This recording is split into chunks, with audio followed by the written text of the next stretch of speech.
Hello, everyone. Welcome to the Unfolding Hour. My name's Morella. I'm Pablo. I'm Sammy. And we are in my hometown today. So we got to talking, well, my brother and I, that's my brother, Sammy, got to talking about this old true crime case that happened a little too close to home. It was pretty scary. Like literally a fugitive in our backyard. Anyway, and so we decided to do a true crime episode for you all today. And I wanted to start off with like a recent one that I came upon before I got into my hometown one. And you've been really excited about this one. It's been interesting. It's been like in the news, and it's kind of been just like a weird, like kind of from the very beginning, it's just been this weird little bit of a ride that people have been on with this case. Okay. So recently, this was back in November, I think it was, like early November, of this year. There was this 30-year-old Hawaiian woman, and her name was Hannah Kobayashi. And she was going to take a trip from Maui to New York City, and she was going to fly, and she was going to have her layover in Los Angeles. Okay. So and by the way, I know about this case, but I don't think either of you have really heard of it, have you? It sounded a bit familiar, but I don't really know much about it. I know probably 1%. I'm in the dark. I know absolutely nothing I about it. kind of found out through TikTok, but then I kind of had to go through articles and stuff. Anyway, so she had a trip planned to go to New York, and I think she had like a job lined up there. She had some family there that she was going to go visit. So she gets on the flight from Maui. She's going to have that layover in Los Angeles.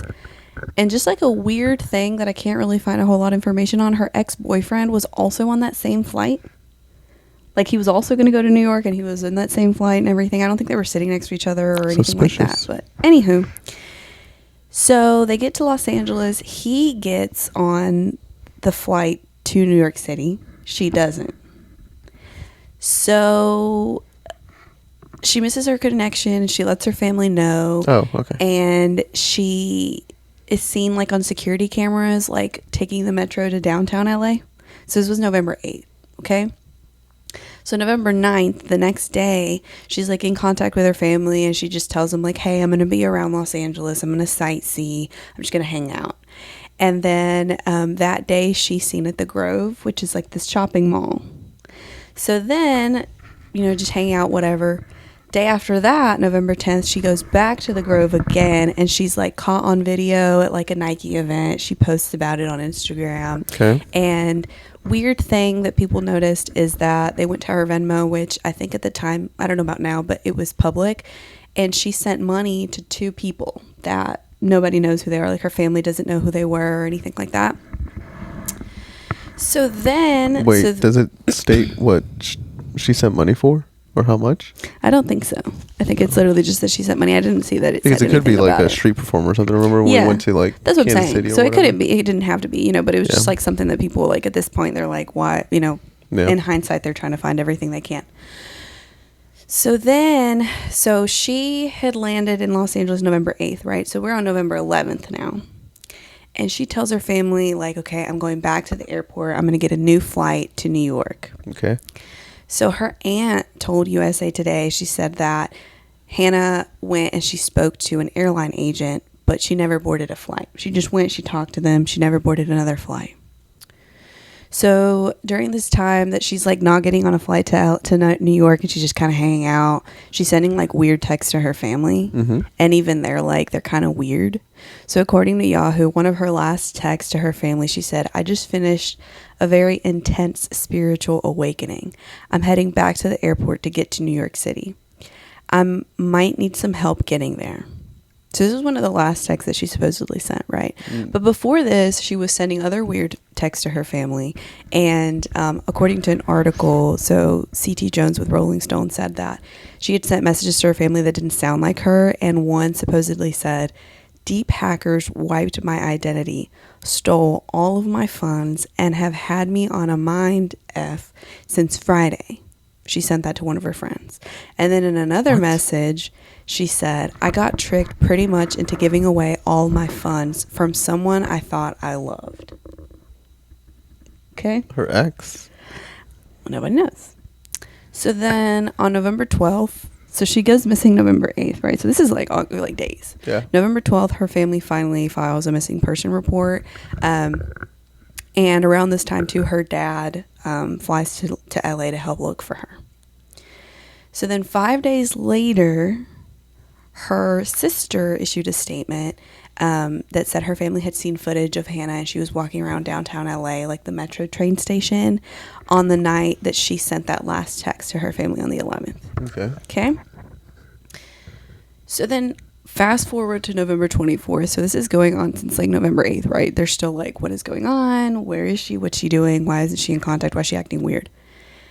Her dad is found dead in a car outside of LAX at around 4 a.m. What? And so then people were like, what's going on? It's getting weird. So the coroner's office said it was a suicide. He committed suicide. And she's still missing, right? Yeah. So it was getting like, what is going on? Yeah. So then... some weird things going on.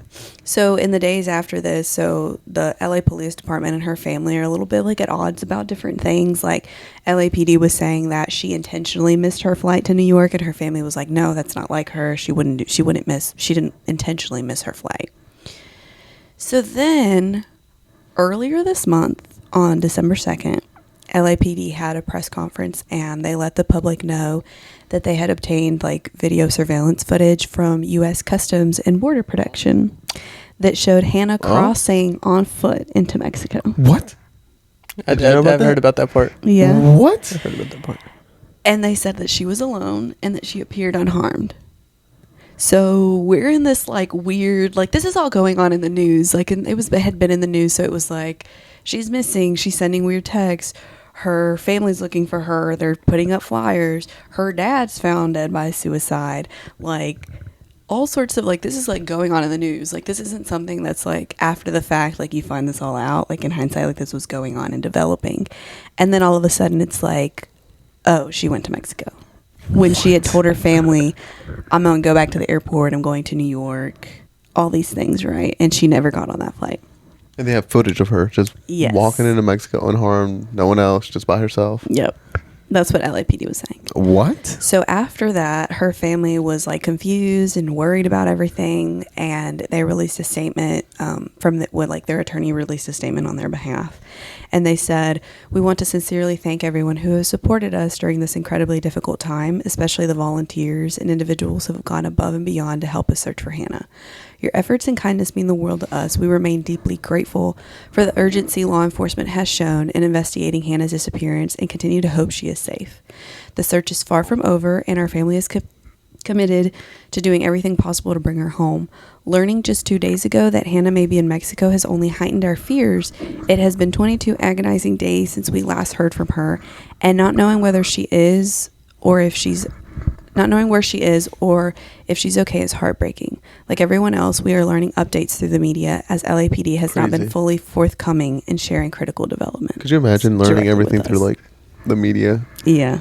Like you as a family, you learn everything just like everyone else. Like, oh, when you heard it, I heard it too. That's how a lot of people find out about a lot of stuff. That's sad. It's I'm crazy. sure that's how Kobe's wife found out. It was like the TMZ.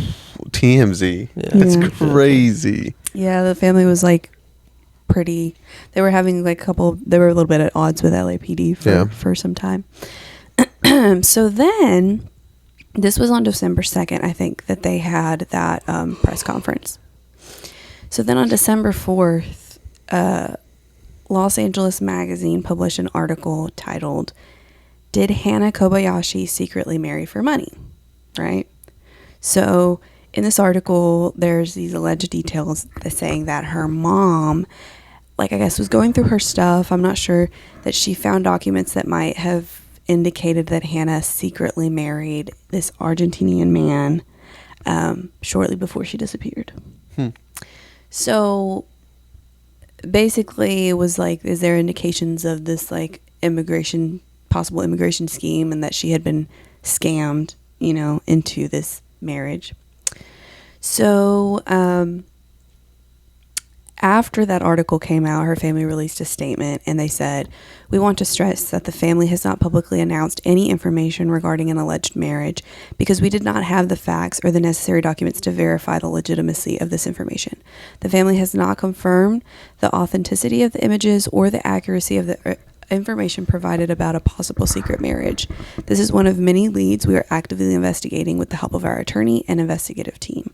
We would also like to confirm that we turned over the alleged information to law enforcement immediately upon receipt. Further, while we appreciate Larry's efforts, she does not speak on behalf of our immediate family, which consists of Hannah's mother, Brandy, and her sister, Sydney. We remain focused on verifying the details and leads we have received and ask for understanding and patience as we continue our investigation." So,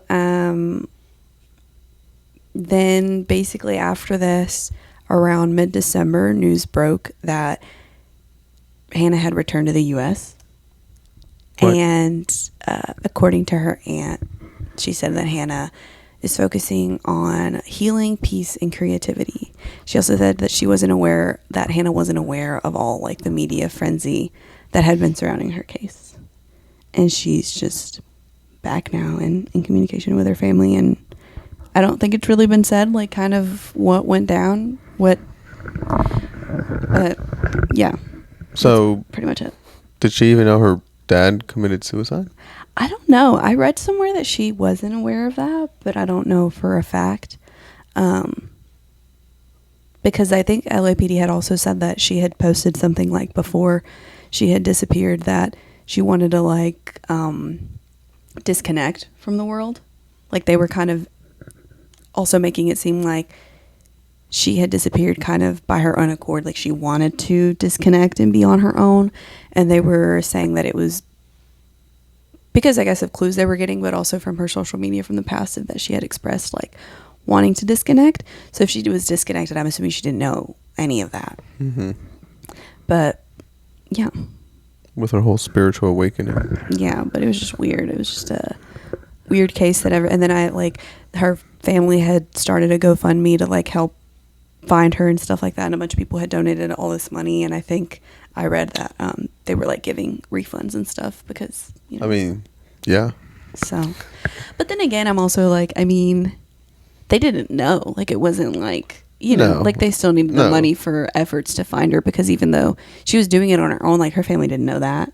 Yeah. Her family was probably still like, what's going on? Like that's like if I disappeared and you just saw me cross into Mexico and I didn't say anything, you would still want to know. Like, definitely. You would still be like trying to use money and raise money to be able to maybe you go and be able to find out stuff and take off work or whatever it may be. So I don't know. I mean, I guess it depends on how you look at it on the refunds, but there's just so many weird things about this.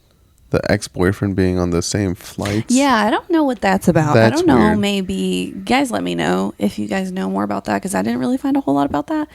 I don't know if they had maybe planned this trip when they were together and then they didn't.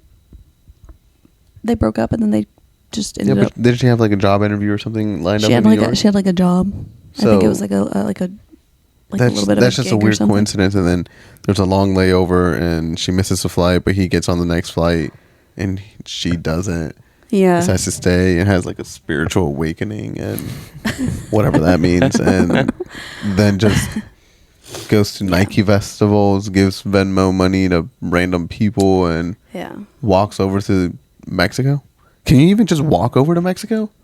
I don't know. Like, is that a thing? Can you just walk over there and be like, hey? It just said on foot, whatever that means. I don't know. I mean, I guess you can. I've seen where there's the border and you can just walk, but and it's also like, what was she doing over there? Yeah. What is she? How long was she in Mexico But then if she was missing, like, I guess then nobody really caught that she was crossing over. They didn't really look that deep into it. Yeah, I mean, if she was lost, where was her layover? Los Angeles. Oh, that's right. It was in Los Angeles. That's quite a bit from Mexico, ain't it? Yeah. Yeah. That's just weird. I don't know. That's weird. That was just a little current case that I wanted to discuss. And she's okay now. Like, she's just I mean, as far as I saw that she was caught. She was seen. She was like reunited with her family, or at least communicated with her family that she was okay. But Yeah, that was about a week or two ago, I think. It's really sad for the family too, because I mean they lost. Yeah, I mean her dad. I mean, yeah, and her dad probably, I mean, he had no idea. Yeah. I'm assuming anything. He thought she got kidnapped or something. Yeah, or if she's even alive or Yeah. okay, or So anyway, But that's also another weird part about it is her dad obviously going to try and find her himself or help out in whatever way he can, and then just commit suicide yeah, At LAX. at LAX. yeah. Did they say if he left a note or anything? No, Hmm. not from what I saw. I They didn't know. say anything about a note, but anyway, That's weird. yeah, I don't know. I also don't know if they were like estranged or if he.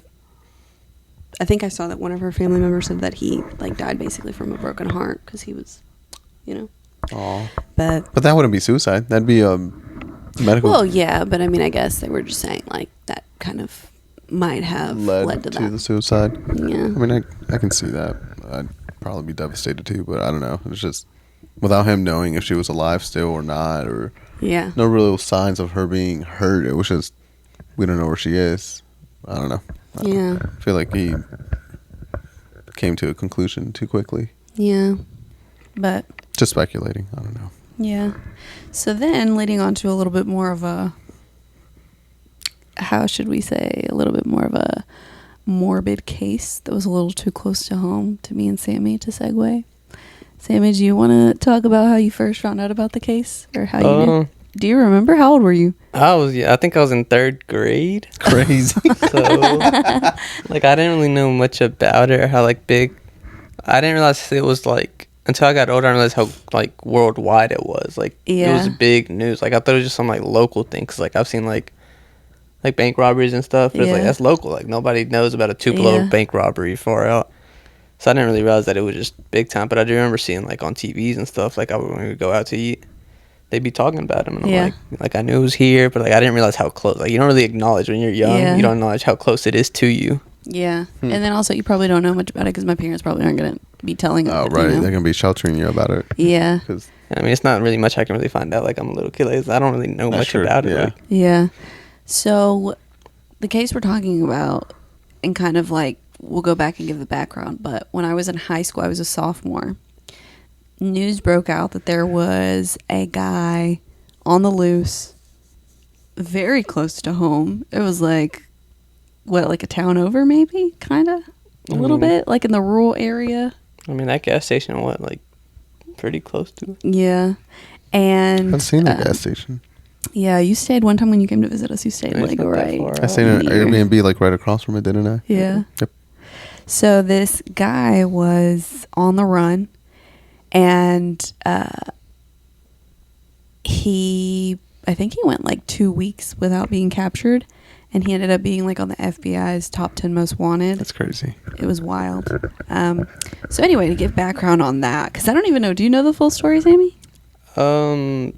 Somewhat, yeah. I don't really know too much. I kind of know what he did. And Yeah. stuff, but, like, I don't really.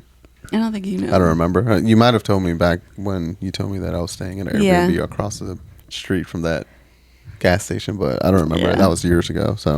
So, over in Tennessee, What's- in this town called, But tell the people what the case is. I didn't say it already? Oh, his No. name is Adam Mays. So, if you guys want to look into it yourselves, but his name was Adam Mays, and this all started in Tennessee, in this town called Whiteville, and there was a family there that lived there in Whiteville, and they were the Bain family, and so it was the mom, the dad, and it was 3 girls. So Joanne was the mom, Gary was the dad, there was Adrian, she was 14, there was Alexandra, she was 12, and Kylia, I think, was 8. So they were all living there, and they had this family friend, Adam Mays, and it was that he was connected to them because his sister used to be married to the husband and the dad in the family, but Adam was like pretty close to them, and I think I saw somewhere that he was kind of like an uncle to the kids and everything, so he was like a family friend. So I think he would go and he would stay with them sometimes and all this. But anyway, so the family supposedly, from what I saw, was like planning on moving to Arizona like after the girls finished school.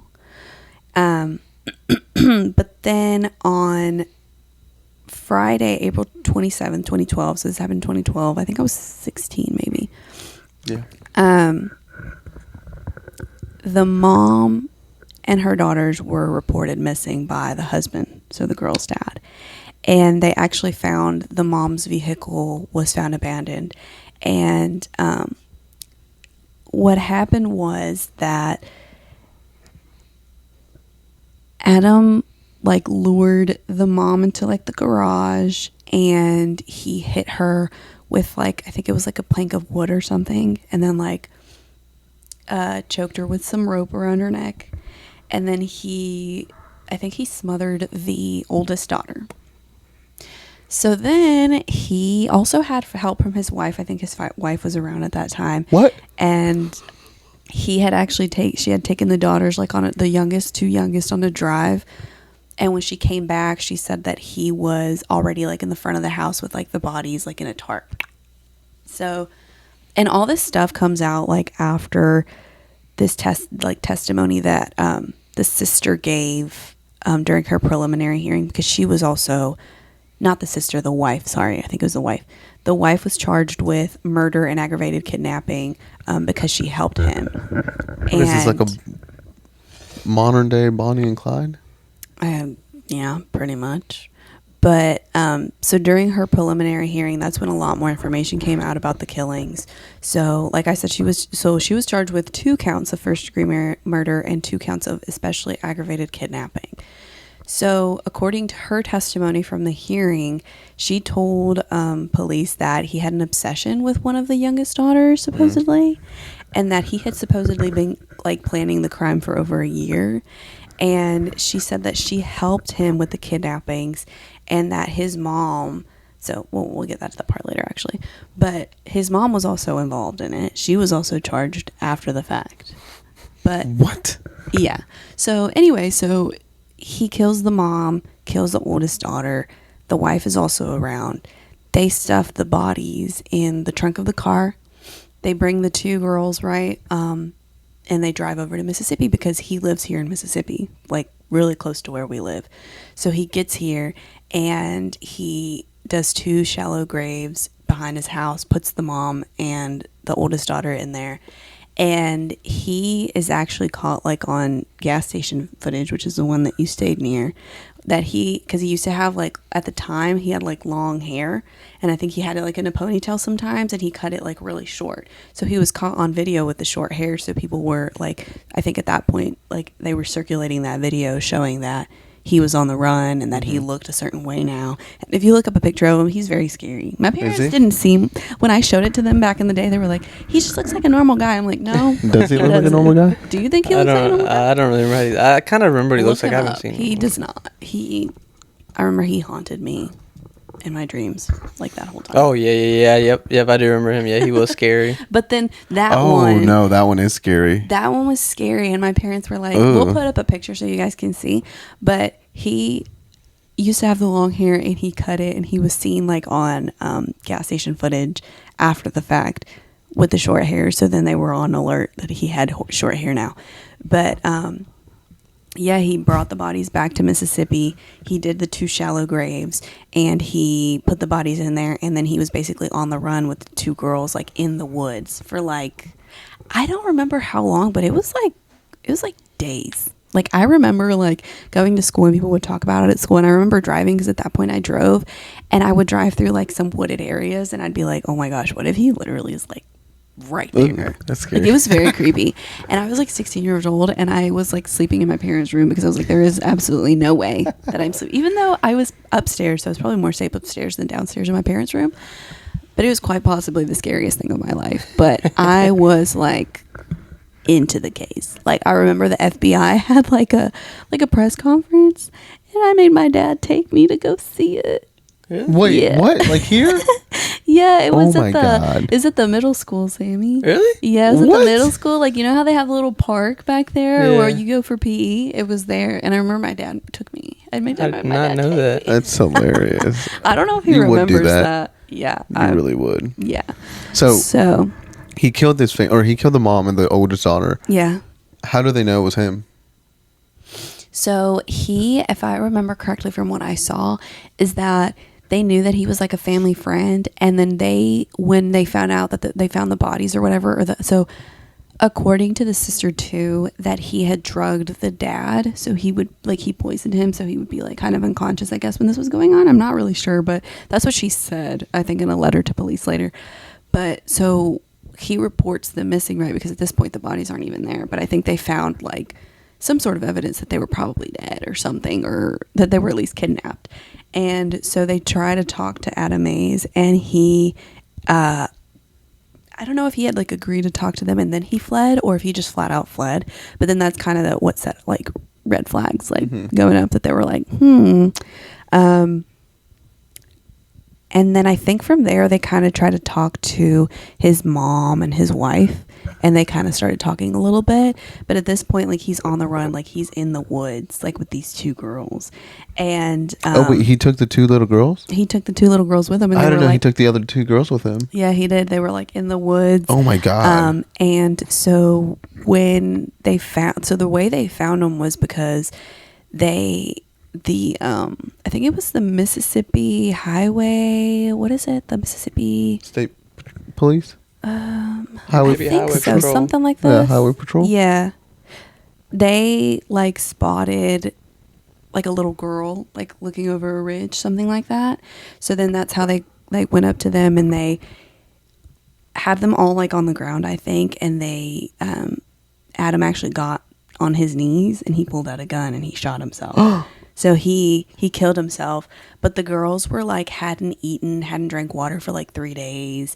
They were like exposed to like poison ivy. Were covered in like bug bites and everything, and they took them to Memphis to the hospital to be treated, and then they were released to their dad. And I mean I hope obviously they probably have trauma, but they're probably okay now with their dad. But yeah, it was intense. And I think I already said this, but he literally went up on the FBI top 10 most wanted. That's when insane. he was on the run. That's because actually insane. They could not find them. Like, they were literally just like in the woods. Like, I don't even know. Just He was in the woods, like right here. not like right here, But, like, right a here. little too close to home. Yeah, That's Could have insane. been anywhere. yeah. We like That's nobody scary. knew where he was, so. I know like some people in school too were like, if they lived like in rural areas or more close to where he lived, or had like cabins or, you know, hunting property or whatever, that it was kind of like, ooh, what is That's scary. this out there, you know? But yeah, his wife was charged after the fact for obviously helping with everything, and then his mom too, because I think his mom like helped like get them to the woods and helped him do all that. But Oof. something interesting that I found out, actually, that Is this what you found out earlier that you were like, yeah, so when I started researching it to kind of get the whole story down, I didn't know this, but nobody wanted his body. Like, his family didn't want his body. Like, they didn't have anyone to give the body to. And so the Mississippi State Crime Lab was like trying to figure out what to do with it. And I think they had his body for like almost a month before they sent it off to the University of Tennessee in Knoxville, actually, for research and educational purposes.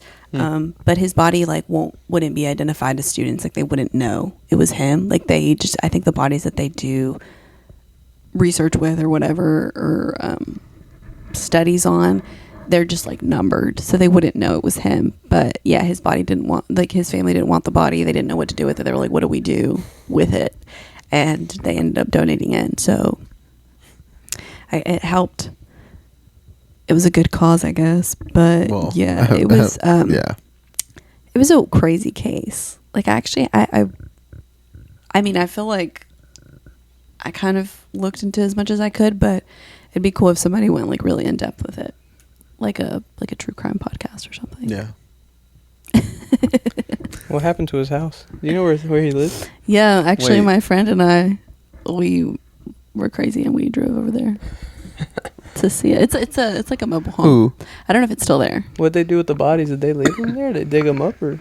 I mean, I'm sure I think they took the bodies, because they found them there. They went to his mobile home and they found the body that he had, like, it was a very shallow grave and he had them back there. I think at the time, and then there's stuff too that, like, I remember at the time people talked about, and this isn't like anything that I researched that I know for a fact, but I think at the time people were saying too that they were like that, and I'm sure they probably were.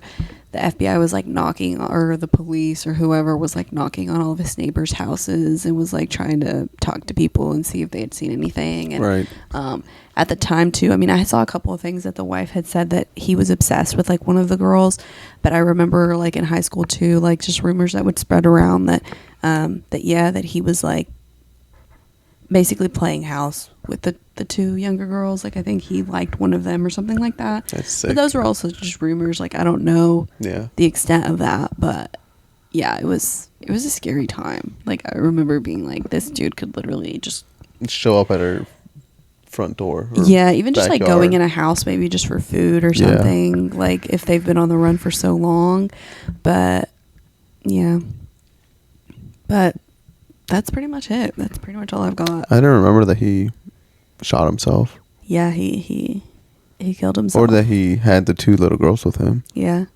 Another thing actually too that the sister brought up after the fact was that he had like already social security numbers and new identities for the girls. So I think he was thinking like kind of long term, like he thought he was probably going to get away with it. Like I don't think he thought he was going to get caught. And I think it became a lot bigger than he thought it would be, for sure. Okay, at the beginning of that sentence of that, you were going to say that he already had social security numbers for him. Oh, no. But for the two girls? Yeah, That's insane. and like new identities. What was he trying to do? I don't know. But there was like the wife literally dropped all the tea after the fact. Like she was saying, like, I mean, she's not trying to go to jail. They said they gave her a deal. No, she literally said all sorts of stuff. And I mean, I don't know how much of it is true, but she did. She wrote a letter and she said all sorts of things and everything that I said.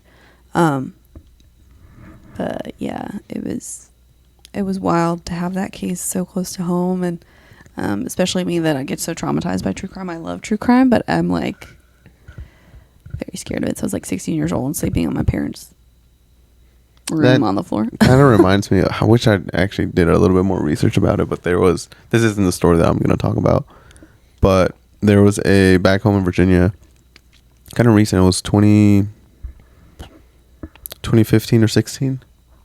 I was going to a community college and we went on lockdown at one point, and no one knew why. And we looked on the internet and it was because there was a person that just killed someone going right by our school, because our school was right on the interstate. Mm-hmm. And so it was driving right by our school, and you could actually hear all the sirens, and because the police were following him the whole time. It's not like it was a high-speed chase. Mm-hmm. Essentially, he was running away from the murders that he just committed.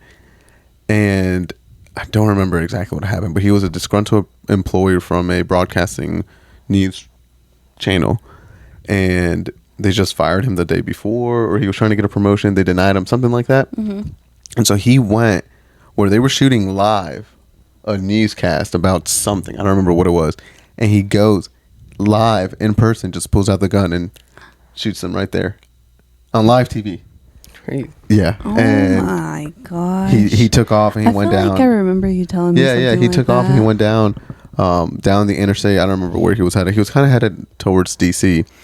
And it's funny because I specifically remember the mile marker where they finally caught him. They were able to somehow catch him. I don't know what they did, if they did a pit maneuver or slash the tires or whatever. But the mile marker that he stopped and was pulled over and they caught him was the exact mile marker where I got my first and only ticket. Oh, wow. I was on the way to DC to the airport to drop off a friend, and that's where I got the ticket. In the exact same spot, like a year before.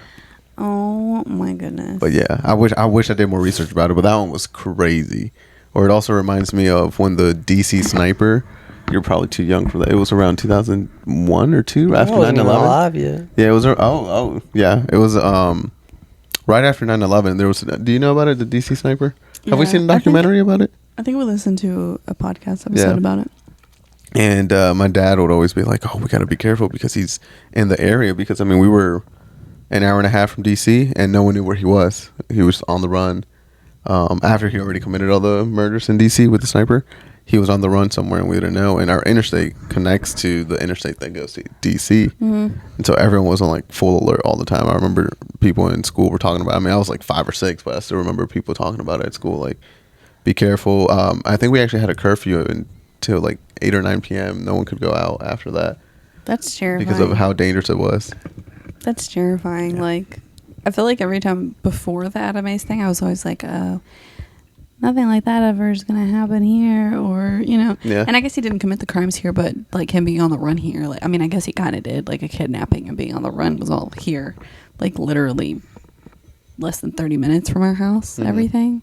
And I want to say that where he was found, like, that land that he was found on, like, someone from my high school, like their family owned it, something like that. I'm not really sure. I don't know if that was just rumors, but I mean, small town, that's probably true. yeah, I mean, it was like, you know, he lived in a rural area. Like, I don't even think it was technically like a town. Like, I think it was just kind of like a community. Like those that have like 23 people living in it. Yeah, something like that. But yeah, that's pretty much That's all crazy. I got Adam today. Mays. That's a. But I remember always hearing about him when I started coming over here to visit you. Really? When we were dating, it was just Adam Mays this, Adam Mays that. I mean, I stayed at an Airbnb across from that gas station, and you guys Yeah. tell me it was the middle of the night. It was like 11 p.m. or midnight. It's in the middle of nowhere because I used to get the cheapest Airbnbs I could find. And they both tell me about it like right when I'm going to the Airbnb. And I'm telling you, middle of nowhere, no lights, no nothing. Scary Yeah. place. Well, that Airbnb was already like kind of spooky. Yeah. It was out there. It was very spooky. And then you guys tell me that my first time in the state. And that's what I have to. Oh, That was the first time you that were was, it was here? the first time I came. Oh, wow. Yeah. Who's But going next? I think I'll go next. We'll let our host finish it off. Or do you want to go next? No matter. All Our right. guest. Or our guest. Yeah, what did I say? Host? Host. Whoops. I have one, and it's near and dear to my heart just because I lived there Okay. for 20 plus years. Okay. I actually didn't really know much about it. I heard about it, but I didn't know much about it because it's a kind of an older case. Like, you heard about it at the time that it was going on? No. It was. I wasn't in the States yet Oh. when it happened. It's older. You would But just hear about it? Yeah, it's the Shenandoah National Park murders. So it's a case that was about 2 women that went to Shenandoah National Park for a little getaway. Their names were Julianne Williams and Laura Winans, I believe is how you pronounce it. And that was in 1996, so the year I was born. I don't think I was born yet, actually. I think it was in like May or June. And so they were in their mid-20s. They shared a love for outdoors. So Julie just graduated, or Julie Williams is her, Julianne. She goes by Julie. She just graduated college. Lowly was her name, the other lady's name. Laura Lowly is what she goes by. And she was still studying to become a social worker. They were friends, and their friends described them as kind, adventurous, and full of life. So really happy people. And on May 19, 1996, they arrived at Shenandoah National Park with plans for a backcountry camping trip. And they checked into a lodge called Skyland Lodge, where they would leave their car there. And before heading deeper into the park, they set up camp. The area they chose was remote, away from main trails and everything and everyone else, a spot where they could feel like they were the only people in the world.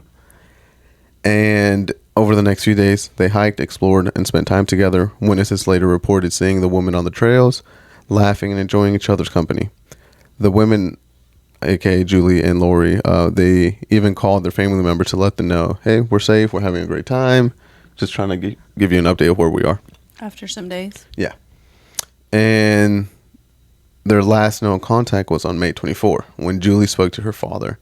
After that, all communication stopped. Never heard from them again. And so when Julie and Lowly didn't return as planned, their families became worried. They alerted the park rangers, and a search began. On June 1st, 1996, rangers discovered their campsite in a secluded area near a stream. What they found was bad. It was horrifying. Both women were bound and gagged inside their tent, and their throats had been slashed. Oh my god. Yeah, it's pretty brutal. Investigators believe the attack happened at night, possibly catching them off guard while they were asleep. The scene offered few clues. There were no signs of sexual assault, and their belongings, other than what had been used to restrain them, were mostly untouched. It was a brutal, calculated attack. And I'm not sure if I mentioned it already, but they were actually lovers. The two women, they were in a same-sex relationship. And so during the investigation, the discovery of Julie and Loli's bodies sparked a massive investigation. The FBI took over the case, but from the start, they faced significant challenges. It was a remote location, so it made it hard to collect any evidence, especially out in the wilderness, where things are always being touched. And the investigators had no witnesses or clear suspects. Early theories included the possibility that the couple was targeted because of their sexual orientation, maybe hate crimes or anything like that, but hate crimes were less openly discussed in the 90s. But for investigators, it was always a plausible motive. They always thought maybe that's the reason behind this. Others speculated it was just a random attack, perhaps committed by someone familiar with the park or its backcountry trails. In the year 2000, so 24 years ago, investigators thought that they had their man. A man by the name of Daryl David Rice was arrested for the attempted abduction of another woman near Shenandoah National Park a year after that, so in 1997. And they believe that he was in the area during that time, in 1996, when the ladies were murdered. And he had a history of violent behavior, and during questioning, he allegedly made derogatory comments about women and LGBTQ plus individuals. So there was some kind of hate towards them already. But while Rice seemed like a strong suspect, the evidence didn't line up. DNA found at the scene didn't match, and in 2004, charges were dropped against him, and the case went cold. Wow. And until December 2024, this month, what? a couple of weeks ago, advancements in DNA technology led to a major breakthrough. Investigators identified Walter Leo Jackson Sr., a convicted serial rapist, as the killer. Crazy. Just a couple days ago. That's so crazy how like all these cases can be solved now because of all these advancements, and it's so cool that they still have that saved, like that DNA and stuff. It was cold All for that stuff. 20, how old am I? 28? 27, 28 years? Am I 28? Yeah. Yes, I'm 28. Jackson had been serving a life sentence for other violent crimes, actually, before he died in 2018. But the DNA recovered from the crime scene matched Jackson, and so it officially closed the case. But a lot of questions remain unanswered. Why did Jackson do it? Did he follow them? Was he already stalking them? Was he stalking other hikers during that weekend? But they'll never know because He was dead already whenever they found that out? yeah, but they already had his DNA From when samples. he was- when he yeah. was from other crimes. Yeah. I did read another article that said that he was actually in jail for another hate crime against women. And so I don't know how true that is, but they did believe that that was another, that he had a motive. It was because of just hate crime. He just Yeah. didn't like people of the LGBTQ plus community. But yeah, that one's close to home. I grew up in Shenandoah National Park, not in the Shenandoah National Park, Yeah. but right outside of it, in the Blue Ridge Mountains, right outside of that too. So, it's kind of scary. I mean, we've been to Shenandoah That National Park. park, yeah. I think you've definitely been there too. Pretty sure Also, I have, yeah. we've been to the Blue Ridge Mountains. So Yeah. just knowing that we've been in those areas. I went hiking one time in the Blue Ridge Mountains at like 3 a.m. with my friends. Absolutely not. I don't know why we did that. We got all these. Well, like they were just in a tent, like a normal tent. Yeah. See, that's another thing that like my family took up camping. What, like 4 years ago? Yeah, probably right But- around COVID time. Yeah, and Or we right would before it. camp like in a tent, like in our backyard, or like a little whatever. But I would always think like when you actually go camping, like in a tent, like you're just sleeping out in a tent. It's just There's a zipper. there's nothing protecting It's just you. a zipper. Yeah, just a Anybody zipper. can zip it up from the Not outside. Any even just animal. a zipper. Any animal well, too. yeah, that too. But I was always like, well, obviously things don't happen that often, or that many people wouldn't camp, in a tent. But I would always think about that. Like, But we've heard a lot of stories. yeah, we have. So it's really scary to hear that one because now I'm like, but I don't think I don't know if I told you this. So my parents camp now, but they have a camper So it's a lot more protected or whatever. Secure. So when we were camping, I don't remember where it was, but we were all camping in the camper. Oh. And it was the new one. Remember, it was the one, I think it's the one that y'all have now where my mom covered it up. Like the back part was like a bed where Pablo and I slept. Remember? Oh yeah, the one that like And opens then, up. yeah, and then there was the kitchen, and then I think you slept like right there. Yeah, something like Mhm. And then my kind of. parents slept in like the bedroom, like kind of in the back. So I remember one night we were camping. I remember this. Do you remember? Yes. And it was like in the middle of the night, and I remember like waking up and hearing a noise, like the door had opened to the camper. And I don't remember what time it was. Like I literally was like frozen. Like I've never in my life thought that something like was happening more than this moment. Like I dead A thought someone was in the camper and I thought we were gonna die. Like I'm not even kidding. Like I was sweating. I was shaking. You said I you were was trying to wake me up. freaking Like you were out. trying to reach out to me, but you couldn't. I was you couldn't freaking say anything. out, and then it was covered with like a curtain, like where we were Oh, staying. that's So right. I That didn't makes it even worse. want to move it or make any noise because I was like, they're gonna know I'm here. Like where they're gonna know somebody's there, you know. But then I was like, Sammy's right there. Like if I don't do something, that he's gonna kill Sammy. And I was like, oh my! Like all these scenarios were going through my head, and I was like, well, it might be Sammy. It might be my dad. Like it might be somebody in the camper. But then I was like, I don't want to check because I don't want to die. You don't want to And risk I it. literally like was sitting there like sweating. I was like hyperventilating. I was freaking out. Like I for real thought I was gonna die. Did we Like, ever figure out what it was? Was it me? I think me it was or was Sammy because I think I like finally worked up the courage to say, or I don't remember if I texted you. I don't remember what it was, but I think it was Sammy because I remember saying like, Sammy, is that you? Or saying like, I don't remember, but I think you were like, yeah. But I remember, like, I legitimately, I can't stress to you how much I thought somebody was in our camper and I thought we were going to die. I probably Like, went to the bathroom. It probably wasn't even the main door. It was just That's bathroom the door. thing. Like, it just woke me up in the middle of the night. So I was like, and then I started thinking, did we even lock the door? Because that happens to me a lot. yeah. Like, oh wait, and I'm Yeah. like, even here, like Yeah. sometimes I'm like, did my dad lock the front door? Like, I don't know. And so I don't trust my dad sometimes with that. Like, not that he would, you know, wants to leave the door unlocked, but I don't know. I'm always like, did he lock the door? Mhm. So especially with the camper, like sometimes I'm like, you know, it's a little different to lock it, but I legitimately thought we were gonna die. Like I thought we were all gonna be murdered. I thought someone was in our camper. I didn't know what to do. I didn't want to move. I felt like you could hear everything I would do. I couldn't even grab my phone. I didn't know what to do. I was like, not me calling 911. It's Sammy going to the bathroom. And That's if we had signal. I just had. It was not a fun time for me. I remember that. I It thought you were was- going to mention about the time that your parents not picked up, but on the way into the campsite, I think they were coming back from somewhere. There was an old lady in the middle of the street at like 3 in the my morning. God. Were you with them when they did No, they that? told me And they like just let her in the car or something like that. Oh my insane. God, we need to tell that story. That's a Should story we for tell it right now? no. That's a story for another time. I don't That's a think we story for don't. Do we another know it well enough? Do you know it like well enough?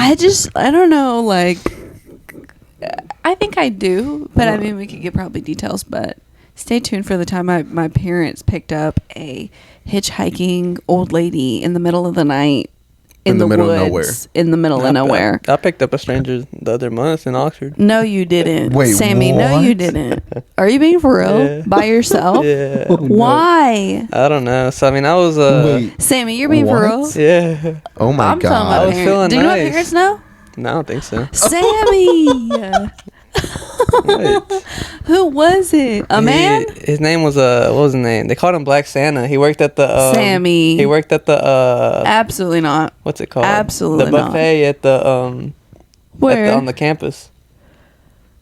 So it's not a stranger. He knew Yeah, him. I mean, I didn't know, but I knew he was like what he did and stuff. So I was like, What do you mean? What he did? What do you mean? Like He his worked on occupation- campus. He occupation, was- that's And what it. did you? What happened? I just took him to his house. I was like, all right. Sammy.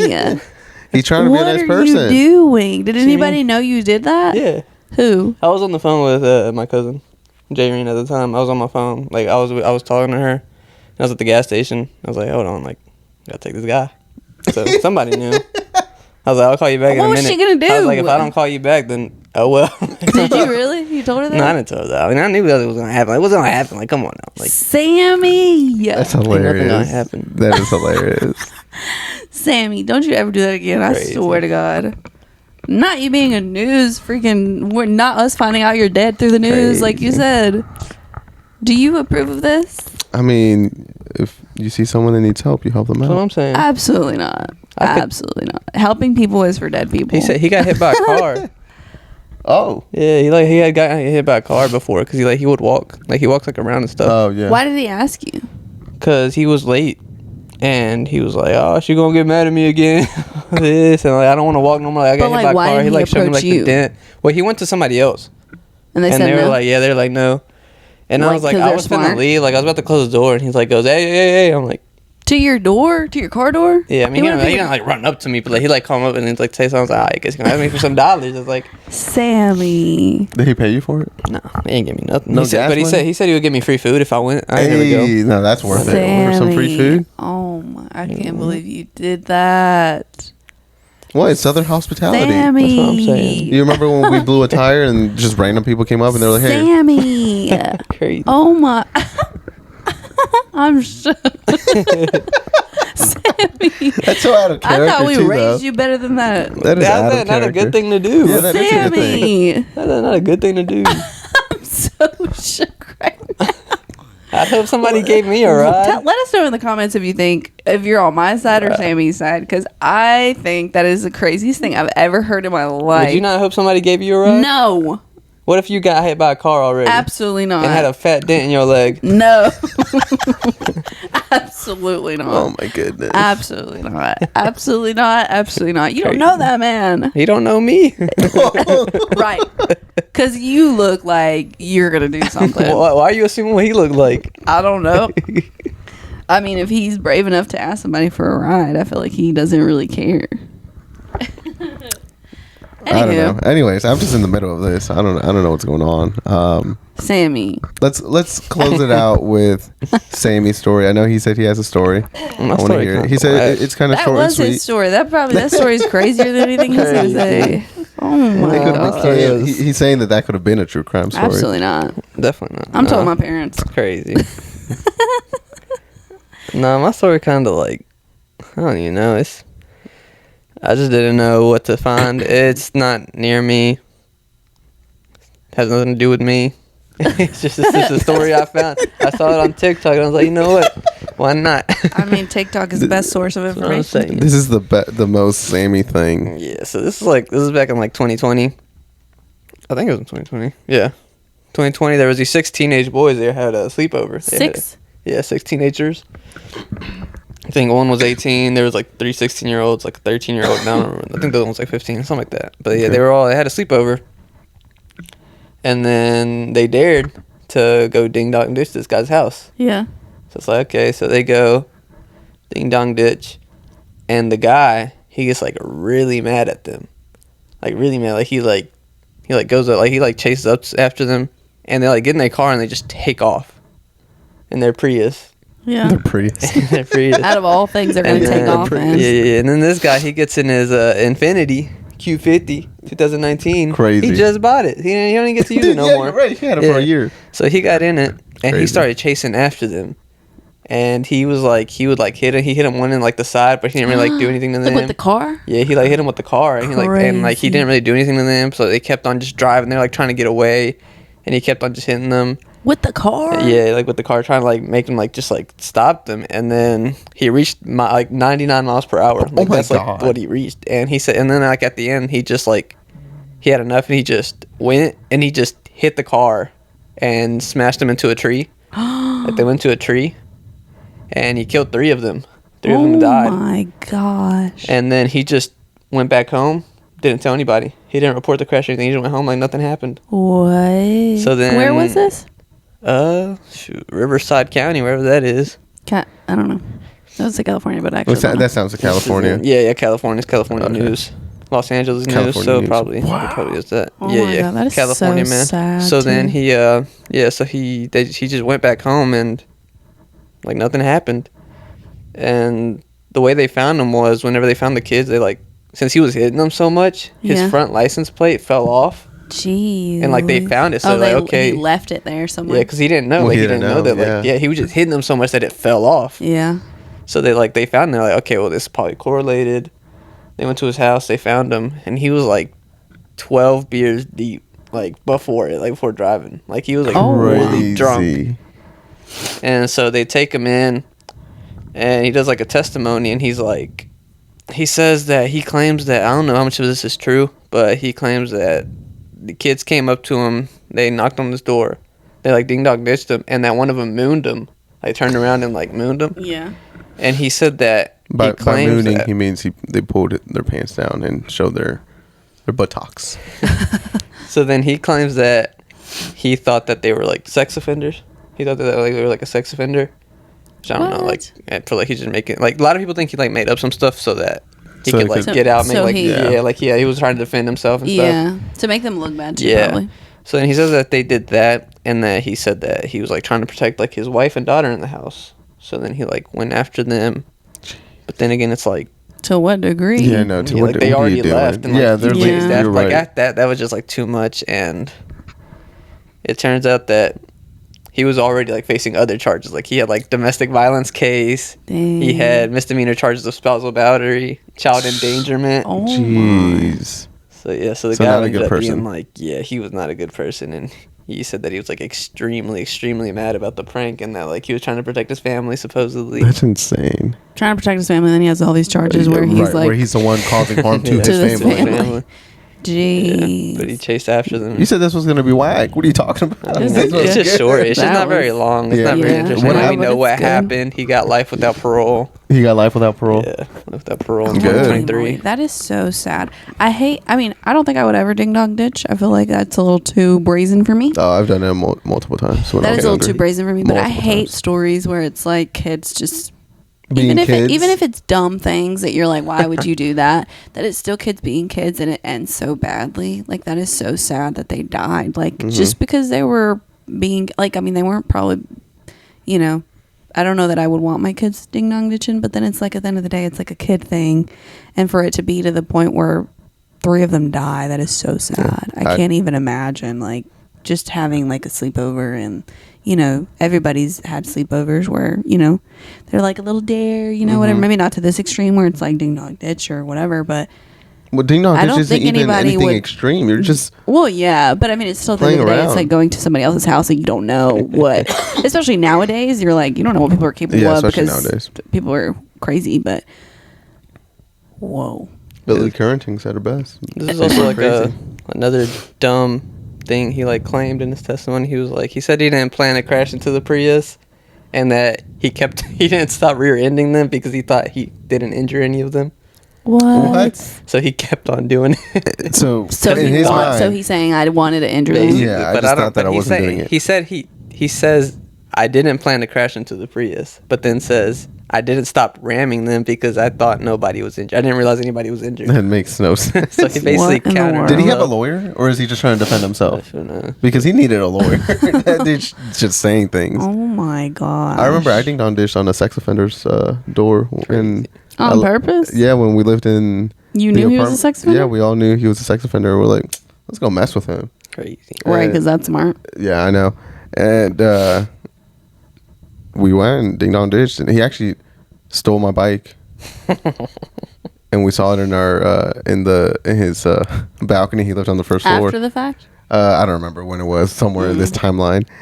We were in middle school when this happened, and I saw my bike in there that I got from like Goodwill or something like that. And so my friends and I made a plan to go and grab it out of his balcony, and we took it out of his balcony. And he also took a picture of me one time. We were playing soccer out in the street, and we saw him just. Anyway. Yeah, I want you. It was crazy. We were dumb. We were very dumb. Well, we covered disappearances, murder, fugitives, Ding dong ditching, ding dong ditching, all sorts of stuff. hitchhiking. Sammy's crazy as hell. Crazy. Absolutely not. Anyway. What'd you think of being the first guest? It's all right. It's all right. I don't know what to say. He liked it. Tell us what you guys think. Is Sammy your favorite guest? Rate Sammy on a 1 to 10. Crazy. Rate his story. Yeah. Rate his actions. actions. Tell us which story was the craziest or your favorite? Would you give a stranger a ride to their house? There we go. That's the question to ask. Not even to a public place. Not even if he was like, "Oh, take me to Walmart." No, it was literally like, "Take me to my private home." Crazy. Anyway, I think that's it, right? I think that's it. Thank you for joining us on the Unfolding Hour on our true crime episode. We hope you enjoyed it. We hope you like, comment, follow, subscribe, all the things, everything.